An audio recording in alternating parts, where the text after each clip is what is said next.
Howdy, man. Olá, estamos começando o Arte Agenda Entrevista, sempre com um convidado muito especial. E hoje eu estou com uma amiga de muitos anos, a gente não vai dizer quanto tempo, porque somos jovens, né? Muito jovem. Mas como ela escreve para jovens também, eu quero apresentar a vocês a Cris Dias, escritora que está com um livro novo. Cris, seja bem-vinda ao Correio do Povo. Obrigada, adoro esse espaço aqui para poder conversar um pouquinho sobre esse novo projeto, né? Tá na área, assim, é bem recente e é muito bom poder estar aqui do teu lado fazendo esse lançamento. Eu gosto muito de quando as histórias que se propõem, as tuas histórias, elas permitem diversas, centenas de interpretações, mas o conceito da invisibilidade do invisível, de coisas que nos fogem, a partir, claro, a gente tem hinos aqui, mas a gente tem uma série de coisas da história do Rio Grande do Sul que muitas vezes passam despercebidas por nós mesmos que pesquisamos, né? Então, eu queria que tu falasse. Eu tenho um livro que se chama O Monstro do Guaíba, que circula em muitas escolas, tá? Ele é um livro muito adotado em terceiros e quartos anos de Porto Alegre e do interior também. E sempre me cobravam um livro sobre o Rio Grande do Sul, sabe? Não, quando é que vai fazer um livro sobre o Rio Grande do Sul? Porque, na verdade, O Monstro do Guaíba é uma aventura que se passa, porque eu acho bonito, assim, o Monstro do Lago Ness, a gente também merece, com todo esse nosso lago, podia ter uma... Enfim. E esse livro circula mesmo, ele é uma aventura. Ele é uma aventura, e esses personagens, que é o André e a Alice, são dois detetives que descobrem onde, afinal de contas, vive um monstro, nesse arquipélago que Porto Alegre possui. Bom, e me pediam, e eu disse, mas eu não me sinto à vontade de escrever uma história do Rio Grande do Sul. Aí um dia eu tive um sonho foi assim, eu vou chegar no céu, lá, tomara que você, sei lá, aonde, e me perguntam, o que tu fez da vida? Eu digo, fui escritora. E sendo escritora, aonde? No Rio Grande do Sul. E sabia que aquele hino de vocês é meio racista, né? Eu digo, sim, sabia. E tu não fez nada? Daí eu digo, não. O que eu posso fazer? Qual é a contribuição? Daí eu parto dessa história, eles descobrem que o hino é mágico. E não só no verso, aquele que a gente nem gosta de reproduzir, mas a magia dele ele abre fendas no tempo. Então, a partir do hino, a gente acaba contando toda a história do Rio Grande do Sul, pelo menos a história recente do Rio Grande do Sul, e até que chega no enrosco daquele verso, né?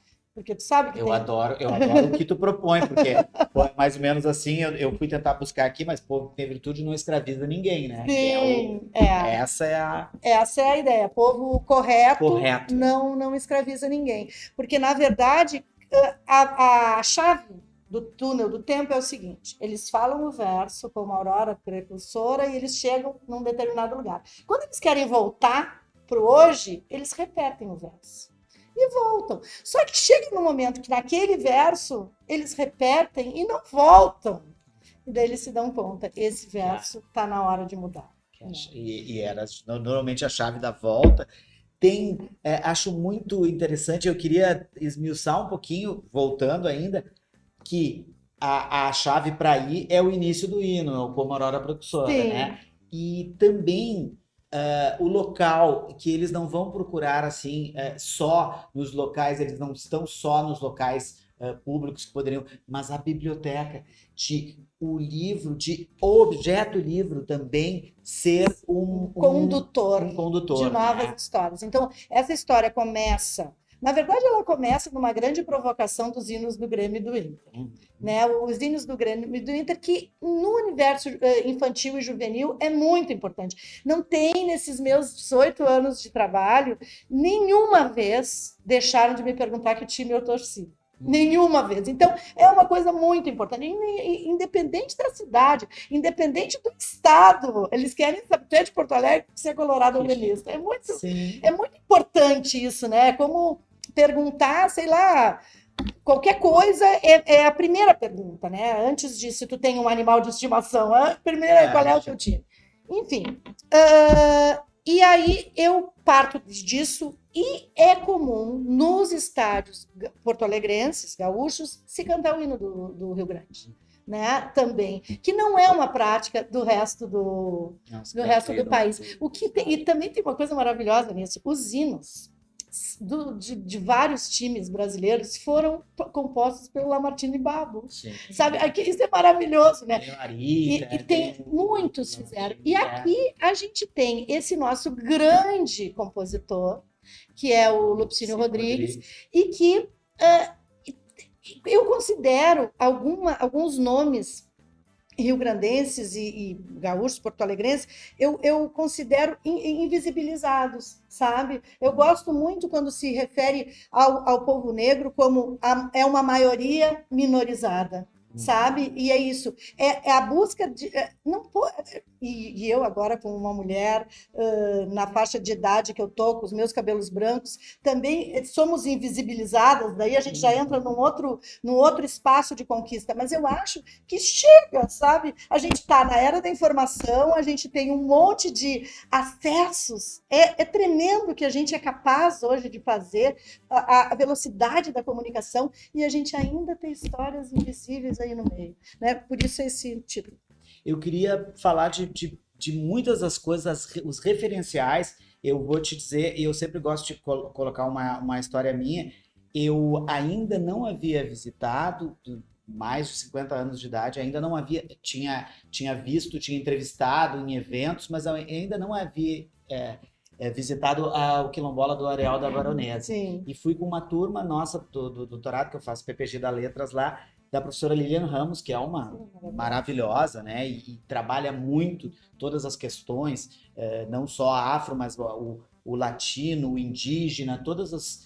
E aí a gente foi lá e conhecemos toda a história, mas aí a manhã inteira circulando por lá, contando as histórias, não aquela entrevista que tu vai lá e encontra o bloco, e eu achei maravilhoso. Eu disse, de novo, aquela coisa que tu fala do teu sonho, que eu não fiz nada ainda, como é que eu não fiz nada a respeito? Né? Então eu queria te dizer dessas coisas que vão permeando o livro, mas que vão nos colocando num universo que a gente precisa conhecer e que muitas vezes está invisível. E eu tentei fazer da maneira mais leve que eu consegui, sabe? Eu tentei, por exemplo, tem coisas bonitas que tem em Porto Alegre que a gente não sabe. Existir o Percurso do Negro em Porto Alegre, que é um museu de se caminhar, é um museu, era uma coisa que eu tinha muito interesse de colocar dentro de uma história, que existe esse percurso, a gente pode fazer, e provavelmente muitas pessoas já fizeram. Já fizeram sem saber. Já fizeram sem saber, e aquilo ali tem história, tem obras lindas no caminho para a gente desfrutar, sabe? Desfrutar, se apropriar, é mais do que desfrute, isso aí faz parte da nossa história, e é fundamental que cada um de nós saibamos disso, né? Eu acho importante. E, por exemplo, o que significa o centro do mercado público ter a marca do Bará? O que é Bará? O que significa Bará em Porto Alegre? Sabe? E eu acho que são coisas muito fundantes da nossa porto-alegrice e que a gente passa batido. E eu acho que são coisas muito... Me sinto muito feliz de poder estar trazendo esse projeto, só que eu sempre digo, eu tive, e no estado que a gente vive, é uma posição corajosa escrever sobre isso, sabe? Eu acho que não é uma... Alguns, por exemplo, normalmente quando a gente fala essas verdades e levanta...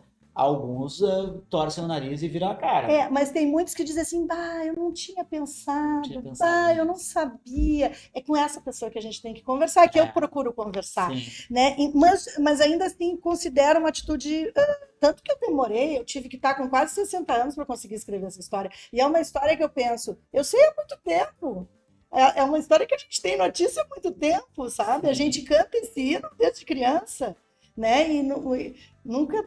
sei lá, né? Então eu acho que é corajoso fazer, mas também nesse momento agora também tem que ser corajoso ler, né?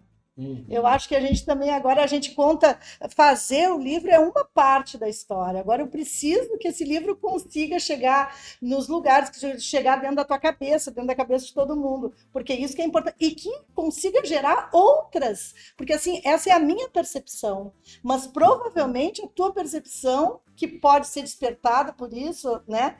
É com isso que eu conto, sabe? Eu acho que a gente pode fazer uma grande corrente para mudar essa história. Essa história chega.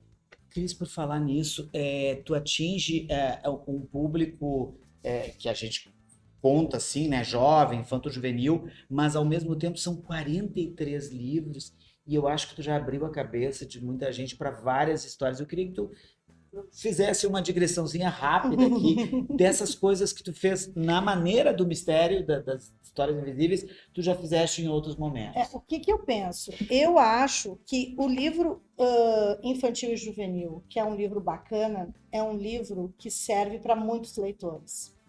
Tá? É um livro que ele eu entendo que a literatura infantil tem as suas especificidades, a literatura juvenil também, mas ela tem que encantar todo mundo. Me parece que ela tem que ser leitura agradável para qualquer idade, né? Então, dos meus livros, tem um que eu vejo adultos dizerem, isso aqui eu me dei conta e tal, que é Albertina a Vaca Estradeira, que pode ser a Vaca Estradeira é o seguinte, é uma vaca de beira de estrada que tem uma cerca na frente e que ela tem desejo de pastar e ela não consegue, tá? E ela fica imaginando o que tem do outro lado da cerca, né? Até que a coisa acontece e ela sai e vive as aventuras dela. Mas o que acontece aí? Muitas pessoas sentem, eu estou presa nessa situação. Eu preciso fazer outra coisa, eu tenho que não sei o quê, eu tenho que achar um outro recurso. Tem muitas situações e eu recebo relato de muito adulto. Peguei. E tem a ver com esse livro também. Uma vez, foi quando eu mudei até o meu jeito até de me definir. Que é assim, uma criança me olha e diz assim, tu escreve literatura para criança? Eu digo, sim, escrevo literatura para criança. Assim, eu tenho que dizer para minha avó que não vai dar para ela ler. Digo, não, como assim? Não, ao contrário. Como assim? Diga que sim, que um dia, sabia que a tua avó um dia foi uma menininha? Se eu não conversar com ela adulta, eu vou conversar com essa menininha. E é esse mesmo livro da Albertina, que depois eu recebi o relato dessa avó, dizendo que era muito importante, foi muito importante para ela se dar conta as cercas que ela teria que derrubar e com quem que ela contava para isso.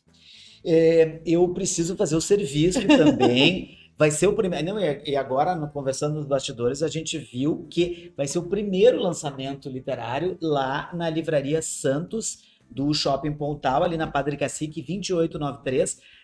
Vai ser na quinta-feira, dia 27, o horário 19h30. 19h30, que eu tô contando, porque a Santos, todas as livrarias que eu conheço até agora, essa a gente ainda não foi, elas são um charme, né? Elas são umas graças de livrarias, e eu tô achando que eles vão arrasar nessa proposta também. E nessa quinta-feira, o Maurício e o Matheus, que são dois artistas que trabalham na Combina, vão fazer uma contação de história musicada, que eu tô achando sobre o mistério. Sobre o mistério. Nossa, tu já me encaminhou a outra pergunta, porque além da gente saber, a entrevista, a gente não, aqui não, eu não faço tão longa assim, mas eu preciso saber de uma coisa que eu vi, né? A gente viu, participou já da Combina, mas desse teu trabalho também como é que se diz? Tu fala dos invisíveis aqui, mas de também fazer com que as pessoas conheçam mais alguns artistas, né? Eu me lembro da Combina, as ligações, né, com o Urbim e outras coisas que eu já vi no passado, né? Agora eu não estou acompanhando os livros únicos. A gente esteve num evento que era um Iberê Menino também, né? Então, eu queria saber dessa valorização, porque também nós aqui fazemos, eu tenho aqui no Caderno de Sábado, essa preocupação em chamar a atenção de algumas, de gente mais jovem, para alguns autores que estão sempre presentes na nossa vida, mas que alguns sabem, Iberê Camargo, tem gente que conhece a fundação, mas não sabe quem é. Sim. Né? E eu acho que tu tem essa preocupação e eu queria que tu falasse um pouco. Eu acho que eu, como autora, tenho essa preocupação, assim, eu sou uma autora memorialista, assim, sabe? Eu busco personagens, né? Me interesso por esse tema, porque eu acho que que os livros, eles são condutores, eles ligam gerações, sabe? Uma vez eu conheci um senhor japonês que ele mantinha carpas porque aquela carpa ia viver mais tempo que ele, e ela ia conseguir conviver mais com o neto, e era uma maneira dele continuar. Então eu tenho a sensação que o livro ele também é esse condutor de histórias, e a gente conta com essa ferramenta que não precisa de, né, é uma ferramenta para guardar histórias e acho que ampliar, né? Ampliar. E a Combina acaba sendo isso com relação às pessoas, né? Eu acho que a gente tem muitos artistas interessantes, muita gente bacana fazendo coisas ótimas, e por que não juntar e botar todo mundo? Eu gosto de brincar que Kombi, né? Kombi surge por isso, né? Sim, cabe muita gente dentro de uma Kombi e na verdade não tem espaço o quanto uma Kombi pode pegar um lugar, né? Então eu acho isso. E teve um episódio que falou do Urbim. O Urbim nunca se encontrou com uma poeta chamada Juana de Barburu, tá? Nunca se viram, mas escreveu sobre ela. Não deu tempo deles se encontrarem, ela morreu antes dele ainda. E eu digo, eu vou fazer esse encontro. E daí a gente fez esse encontro e seguiu, e andamos dentro do Uruguai, levando esse encontro. E lá, as pessoas se surpreenderam muito, porque estava ela, que eles conheciam, com um poeta que eles não conheciam e que passaram a conhecer. Olha que rastro, sabe? Esse rastro me interessa. E eu acho que a gente tem esse dever e não só dever, poder, sabe? O poder de fazer um rastro bacana. Né? Isso é por essas coisas que eu acho que vale muito a pena. Para terminar, eu preciso que tu fale, convide as pessoas para estar lá na quinta-feira, às 19h30, na Livraria Santos, Shopping Pontal. De novo, Padre Cacique, 2893. Depois a gente vai botar umas chamadinhas ali também, mas que tu chame as pessoas. Olha, eu gostaria muito que todo mundo conhecesse esse livro, conseguisse ser condutor dessa ideia, né, dessas ideias, e que não é só para criança, mas as crianças são muito bem-vindas. A gente vai ter uma contação de história muito interativa, muito divertida, e é quinta-feira, no Pontal, na Santos, às 19h30. Livraria Santos. Cris Dias, gente, essa maravilhosa, olha só, em um pouco tempo aqui a gente viu tanta coisa que ela faz. Para entrevistar a Cris sobre todas as obras, precisa-se de um doc, assim, em 20 capítulos. Então essa aqui é a primeira parte, né? Tá, Cris, muito obrigado pela presença. Eu que te agradeço. Olha, coisa boa. Feliz, estou sempre à tua disposição. Coisa boa. Gente, voltamos a qualquer momento, em edição extraordinária, como se diz, o Arte Agenda Entrevista com Cris Dias. E não percam todos na Livraria Santos, porque esse livro transforma. Eu li esse livro numa sentada, como se diz. Depois um dia a gente explica o que é uma sentada É que tem várias... a sentada original, não, agora eu vou ter que falar, né? A sentada original não é a sentada que a gente usa, tem gente que lê no banheiro, né? A sentada original do Edgar Allan Poe era um determinado período para tu sentar no trem e ler de uma distância a outra, que era Boston, Nova York, e que aí que ele criou a filosofia da composição. O conto tem que ter essa unidade de efeito, aquele tempo. Essa é a sentada original. Mas as pessoas agora adaptam. Então, se você vai ler de uma sentada o livro, primeiro você vai lá na Livraria Santos comprar. Nossa, agora eu já alonguei, né, Cris? Mas é assim, a gente de abrir janelas, né? Obrigado, Cris. Obrigada. Até. Tchau, tchau. Tchau.